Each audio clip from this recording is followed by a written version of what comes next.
দল না, আওয়ামী লীগ হচ্ছে সন্ত্রাসী সংগঠন। এই আওয়ামী লীগ দেশের স্বাধীনতার সার্বভৌমত্বের জন্য হুমকি।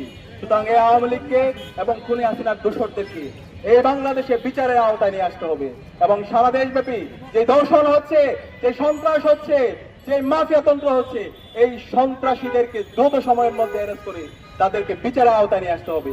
একই সাথে আমরা দেখতে পেয়েছি ঢাকা বিশ্ববিদ্যালয়ের শিক্ষার্থীর উপর এবং সাংবাদিকদের উপর এই সহজ উদ্যানে পুলিশ হামলা করেছে।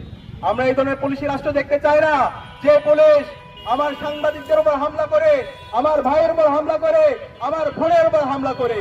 সুতরাং এই পুলিশের যারা এই নাগরিকদের উপর হামলা করেছে তাদেরকে বিচারের আওতায় নিয়ে আসুন।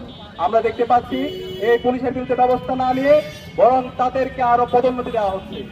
আমরা সবকিছু অবজার্ভ করছি, আমরা আপনাদেরকে সময় দিতে চাই, কিন্তু আমরা যদি দেখি আপনারা জালেম হয়ে উঠছেন, আপনারা হাসিনা হয়ে উঠছেন, আমরা আবু সাঈদের উত্তরসূরিরা বেঁচে থাকতে আমরা তা হতে দিব না।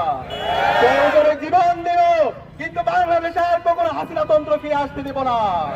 প্রয়োজনে আবু সাঈদের মতো আমরা রাজপথে নামবো, কিন্তু বাংলাদেশে আমার আর কোনো বোনের উপর, আমার কোনো মায়ের উপর শ্লীলতাহানি হতে দেব না।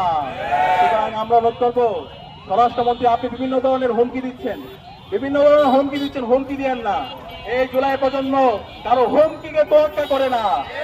আমরা দেখতে পেয়েছি এই ঢাকা বিশ্ববিদ্যালয়ে 15 জুলাই খুনি হাসিনা এবং তার দূষণরা নিষিদ্ধ ছাত্রলীগ আমাদের বোনদের উপর হামলা করেছিল। পরবর্তীতে বাংলাদেশে যে গণবিপ্লব হয়েছে, সেই বিপ্লবের মাধ্যমে খুনি হাসিনা এই দেশ থেকে পালাইছে। সুতরাং